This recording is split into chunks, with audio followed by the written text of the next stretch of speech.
मैं एक बार हज में था, अरफात के मैदान में। मैं इत्तेफाक से जिस हमले में गया था उसमें मुर्शिद दीनी कहने से गया हुआ था।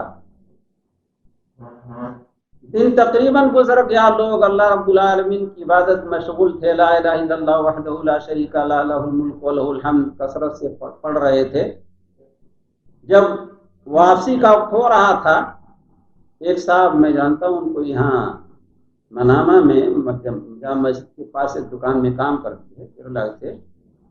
उन्होंने मुझे देखकर चिढ़ाने के लिए कहा, हज से फारिग हो चुके थे, अब वापस होने वाले थे, या शाह अब्दुल कादिर जीलानी शैयन लिल्लाह, अरफात के मैदान में तुम हज करने गए हो, ला इलाहा इल्लल्लाह पढ़ रहे थे, अभी जब वापसी का वक्त है, या शाह अब्दुल कादिर जीलानी शैयन लिल्लाह कह रहे हो,